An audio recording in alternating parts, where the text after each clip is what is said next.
The White House is making a major change in Minneapolis. The president is sending Border Czar Tom Homan to help lead immigration enforcement operations in the city. Well, that move comes after a strong Republican response to the latest deadly shooting by federal officers. Wendy Griffith has more.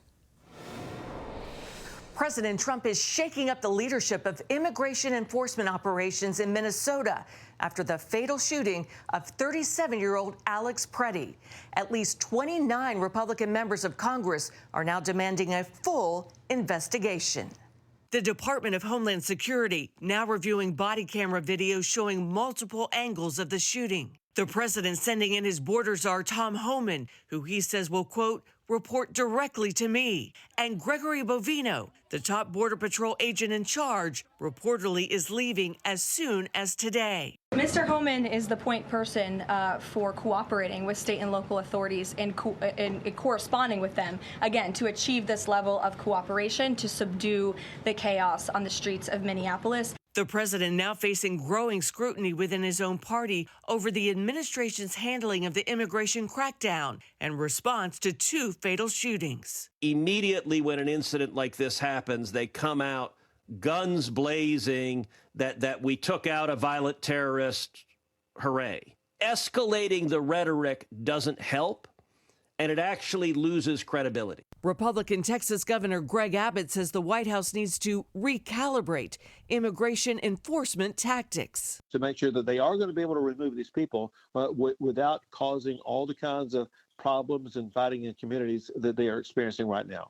The White House Monday distancing itself from comments Saturday by Homeland Security Secretary Kristi Noem, who accused Pretti of domestic terrorism. But Press Secretary Caroline Leavitt also pointing the finger at Minnesota's Democratic leaders. This tragedy occurred as a result of a deliberate and hostile resistance by Democrat leaders in Minnesota. Also Monday, Minnesota Governor Tim Walz called President Trump to discuss how they can work together to quell the weeks-long unrest. The president posting on social media that he and Walz seem to be on, quote, a similar wavelength. The situation could have national implications. Democrats vowing to oppose a package that includes funding for the Department of Homeland Security, which could result in a partial government shutdown at the end of the week. Wendy Griffith, CBN News. Well, CBN chief political analyst David Brody joins us now for more. So, David, explain the decision. It seems to be a demotion for Kristi Noem. What led to it? There's a lot of factors here, but why don't we just kind of boil it down to this, Gordon? The White House is making a testosterone recalibration. That's pretty much what's going on here.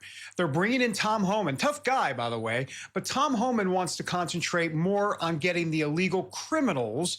Kristi Noem and DHS was really more focused on getting the quantity up, the numbers up, the amount of illegal immigrants in the country. That wasn't working very well. There were a lot of at-large raids, if you will, all around Minnesota. Now, to be clear, Gordon, the reason there were at-large raids is because Minneapolis, as you know, is a sanctuary city and they weren't cooperating. So that's where we are today. In other words, where we are specifically is Tom Homan meeting with the Minneapolis governor, Jacob Frey, and also the governor, Tim Walz, to come up with kind of a recalibration plan, which would be to lower the temperature. But at some point, the White House needs to get something out of it, and so does Minneapolis. We're waiting to see what those details will be. But there's going to be a new strategy going forward. Well, the optics have been absolutely terrible, to just put it into political terms. Kristi Noem and that cowboy hat after the first shooting, and now Bovino with this, it's like he's a French general patrolling the trenches with that gray coat. It just doesn't make any sense to me that you would want to up your numbers in the face of that kind of civilian protest. Is just going to lead to the kind of violence that we see. Why would they escalate it even more and try to claim that this is domestic terrorism? I don't think a single American believed that. So why did they even try it? Well, that's a great question, and I think this is some of President Trump's frustration with Kristi Noem. In essence, the rhetoric didn't match the moment. As a matter of fact, it was over the top, and I think this is part of the reason that you're seeing a change for sure.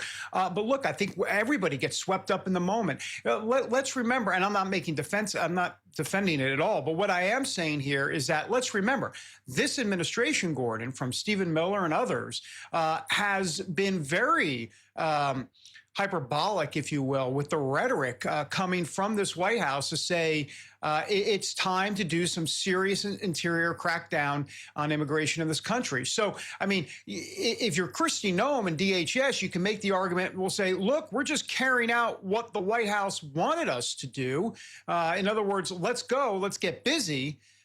So I think there's a little bit of, are we all on the same page here? And I think that's a big part of the issue here, Gordon. Well, I hear you on enforcing the immigration laws, and I'm definitely on board with that. I still don't understand what Biden was thinking in opening the border and the millions of people that poured into the country and strained every single social resource that we had. It made no sense to me unless they're playing some kind of demographic game or presidential elector game and population count.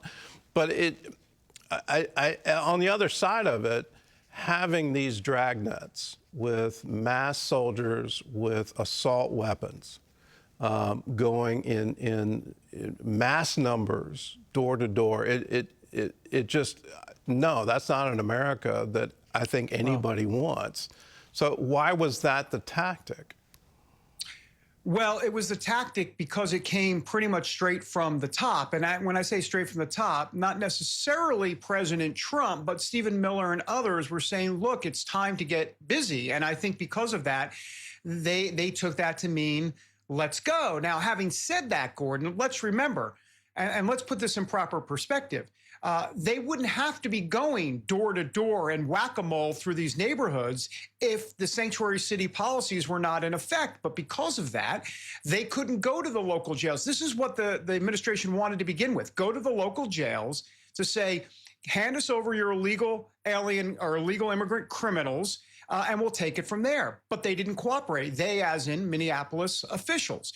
That, therefore, led to the at-large kind of going to homes and business neighborhoods and businesses and, the 7-Elevens and all of that type of thing to try and find some of these illegal criminals, illegal immigrant criminals that the Minneapolis officials weren't allowing ICE to do their job. So, I mean, you see the problem here on both sides. Now, having said that, Gordon, let me be clear. I think what's going to end up happening here is that these at-large raids are going to, for the most part, stop. And I think what will end up happening is that Minneapolis officials will give the Trump administration access to Minnesota penitentiaries. Now, whether or not that means local jails, that's a different story. I don't think that's going to happen. But Minnesota penitentiaries may be a different matter. So I think there's going to be a compromise here, maybe potentially protest zones in terms of, hey, you need to get your people in Minneapolis, the protesters, back from law enforcement and let them do their jobs when they are on the streets at points. So I think this is some of the middle ground that has to be worked out, Gordon. Well, I think there's another tactic the administration has on sanctuary cities or sanctuary states. Now, we're hearing governors say, I'm not going to cooperate with ICE. Why not withhold federal funding until they comply with federal law on illegal immigration? That's definitely in their ability to do, and from just an America I want to live in standpoint is a much easier way to deal with this than some kind of dragnet. How much is politics playing a role in the change and it just seems amazing to me that Minneapolis goes from the city that sheltered Somali fraud gangs into now the city where you have martyrs for the cause. It just, is this, should we look at this decision as just politics for the midterms? Well, it's definitely bad politics, and I think that's a definite big part of it. Politics always plays a role. I think the PR has been, as you said, Gordon, an absolute nightmare. And so I think what's going to end up happening here is that ultimately this will all somehow shake out in the end, because the Trump administration specifically said during the campaign that they're going after the worst of the worst. That's why Tom Homan is there in Minneapolis this morning, because that was what he said all along, that he wants to go after the worst of the worst. The American people politically are on board with that. 55, 60, 65% polling shows Americans want illegal immigrant criminals kicked out of this country. That's what Tom Homan was always focused on, but it got broader than that. That's where Kristi Noem, DHS, all of that situation happened, and that was politically untenable for this White House. Well, I think even more than that, when you have a 37-year-old mother shot, I mean, yes, in defense of the agent that was hit by her car, I mean, depending on I think your politics, you have a different view of that. But the man who was restrained on the ground, him being shot in the back, no, this shouldn't be happening in our country. It's again, it's not an America that I think anybody wants to live in. It needs to change, and I'm glad the president has stepped in to change it. And shot multiple times, too. And so it's all under investigation. And also, Kristi Noem's rhetoric was blaming this guy, Alex Pretti, at first. And it was a domestic terrorism and all that. So you put all that together, and it was not a good situation for this administration. Yeah, and in defense of the officers, why in the world are you carrying 2 magazines and a loaded weapon? What? That's right. It's... Anyway, it's an incredibly sad situation for all of us. Yes. We mourn for their families, and I'm frankly mourning for the country. This isn't the America that we all dream of. Well, David, thanks for the analysis, and thanks for joining with us. You bet.